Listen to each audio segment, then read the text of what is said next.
Oui, merci. Donc, moi, je suis Sylvie Lamorlaine. Comme l'a indiqué Antoine au démarrage, je suis directrice adjointe à la direction de l'innovation et de la transformation publique au sein de la collectivité européenne d'Alsace. Donc, je vais en fait faire écho à ce que Benoît nous a exposé à l'instant de manière théorique, puisque je vais vous expliquer un peu le cas pratique de notre collectivité qui en fait, qui est une collectivité assez jeune, hein, qui est née de la fusion des départements du Haut-Rhin et du Bas-Rhin au 1er janvier 2021. Donc, on a 2 petites années d'existence et donc on a eu, enfin, ça a été une formidable opportunité aussi de travailler sur la data, en fait, et de repenser la question de la data au moment de la création de cette nouvelle collectivité. Alors, pour mémoire, c'est une collectivité qui a à peu près 6 500 agents. Et donc, au moment de la création de cette collectivité, on a souhaité vraiment mettre en lumière la question de la data et ce qui a donné lieu à la création d'une entité data, donc au sein de la direction d'innovation de la transformation publique. Et donc, j'ai le plaisir de piloter cette entité qui est en fait issue du rapprochement, du regroupement de 3 entités qui préexistaient, hein, même si on a fusionné aussi les équipes haut-rhinoises et bas-rhinoises. Donc, on a fusionné, enfin on a regroupé donc l'entité qui était en charge de l'information géographique, une autre entité qui était entièrement tournée vers les systèmes d'information de l'action sociale ou des solidarités, en fait qui est une très grosse, enfin qui est vraiment une de nos missions principales, hein, puisque c'est la moitié du budget de la collectivité qui est tournée vers les solidarités. Donc on avait une équipe d'une quinzaine de personnes qui étaient entièrement tournée vers les systèmes d'information et donc vers la production de données, et les 2 délégués à la protection des données, donc l'un issu du Haut-Rhin et le second du Bas-Rhin. Et donc, ça constitue une équipe d'une quinzaine de personnes au sein de la DITP. Donc, ce qui est vraiment le reflet, en fait, de la volonté de mettre en avant une mission data au sein de la nouvelle collectivité avec, en plus des missions qui préexistaient, donc comme de stockage, enfin, de traitement de la donnée classique, la volonté de développer les usages de la data au sein de cette nouvelle collectivité. Alors évidemment, c'est pas les seules personnes qui travaillent sur la data au sein de la collectivité. On est dans un écosystème. Évidemment, on travaille en étroite collaboration avec notre direction des systèmes d'information, mais également avec d'autres personnes qui travaillent sur la donnée ou sur l'information géographique dans les directions. Mais là, au sein de l'organigramme, le souhait était vraiment de montrer qu'il y avait une équipe relativement centralisée, puisqu'on est placé auprès du secrétariat général qui est à la direction générale, pour montrer qu'on donnait une vraie importance à la question de la data au sein de cette nouvelle collectivité.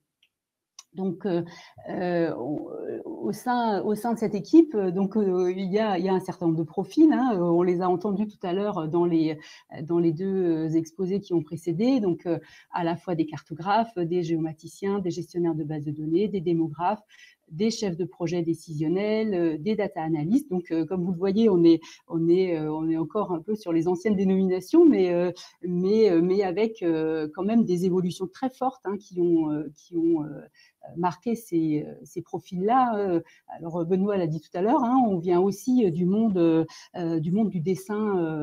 Un certain nombre de personnes ont dessiné encore sur des plans et sont passées progressivement à la géomatique, en fait, hein. Donc c'est d'ailleurs aussi mon cas, puisque je suis géomètre de formation. J'ai rapidement, j'ai démarré ma carrière dans le monde de la géomatique et j'ai ensuite élargi mon parcours sur la data au sens large, hein. Donc voilà, j'ai moi-même suivi cette évolution, donc à la fois l'évolution des technologies, mais aussi l'évolution, enfin le fort essor qu'on connaît pour la data aujourd'hui, donc avec tout ce qui concerne la data visualisation et d'autres éléments dont je vais vous parler. Donc pour nous, en fait, on a depuis même un certain nombre d'années suivi une évolution naturelle, mais avec la création de la collectivité européenne, on a également suscité l'évolution, hein. Comme je l'ai dit tout à l'heure, une de nos missions, c'est de développer la data au sein de notre collectivité.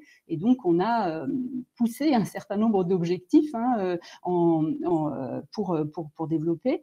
Et parmi ces objectifs, hein, je vous en ai indiqué 3. Donc, utiliser de plus en plus la data vise. Hein, donc, par exemple, je vais vous montrer un exemple. Dans l'ensemble, enfin, dans la majorité de nos cartes, hein, quand c'est possible ou quand c'est souhaitable, maintenant on ajoute de la data vise.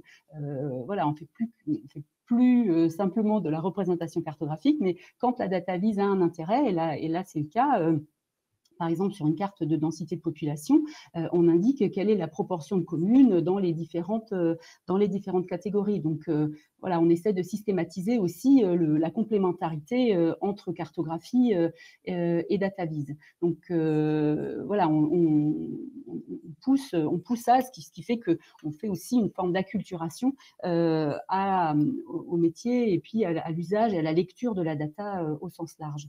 De la même manière, on pousse aussi l'usage et le développement d'outils de tableaux de bord interactifs. On connaissait par le passé les tableaux de bord en PDF, les documents avec évidemment un certain nombre de graphiques, mais aussi des tableaux. Et là, aujourd'hui, on transpose tout ça sur des outils de tableaux de bord interactifs type Tableau ou Power BI. Et ça, on va vraiment systématiser l'usage, et ce qui va aussi permettre de le démocratiser et de faire progresser l'utilisation et le pilotage par les données.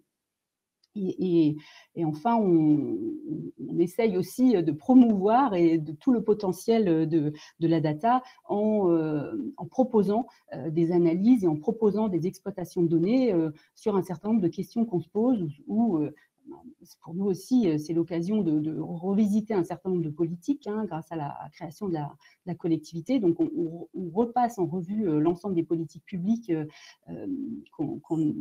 pour lesquelles on a des compétences, et donc à chaque fois, on essaye de proposer des utilisations de la donnée pour aider à la décision. Donc, ça a été le cas pour, par exemple, l'implantation de conseillers numériques ou encore de la redéfinition de la politique de la santé, hein, puisqu'il y a beaucoup de données aujourd'hui qui existent sur les déserts médicaux et qu'on a exploité au maximum pour apporter des éclairages aux équipes qui travaillent sur ces sujets. Et un autre exemple, c'est aussi la mise en place d'îlots de fraîcheur. Enfin, on étudie beaucoup voilà, les changements climatiques hein, et la manière dont on peut réduire ces impacts, notamment sur les températures dans les cours des collèges. Et donc, là aussi, on a utilisé la donnée pour faire des simulations et voir par rapport au revêtement et par rapport à l'occupation des sols qui existe sur une cour de collège, quelle est la température au sol et comment est-ce qu'on peut la faire évoluer, enfin la faire baisser en changeant ses revêtements. Et donc on a utilisé des données satellitaires et aussi des modèles qu'on a pu exploiter et donc mettre à profit un certain nombre de données pour aider à la décision et montrer à quoi peut servir la donnée aujourd'hui. Voilà, pardon, j'avance. Et donc, on a mis en place un certain nombre d'actions pour justement accompagner cette montée en gamme sur la donnée. Et donc, je vous le disais, l'ensemble des équipes ont été formées à la data visualisation. Donc, on a pu bénéficier d'une formation de 3 jours qui était vraiment un très bonne entrée en matière. Donc, aujourd'hui, la quasi-totalité des équipes sont en capacité de produire des visuels impactant avec des outils correspondants. On est en train de faire des POC, des petits essais avec des outils de tableau de bord interactif. Hein. J'ai cité Power BI, Need4Vist, Quantoco, mais il y en a d'autres. Et on compte sur un certain nombre d'agents ou de collègues, d'ambassadeurs pour faire avancer la question de la data et pour proposer des usages, les services des équipes pour éclairer les politiques publiques donc, et faire de l'acculturation.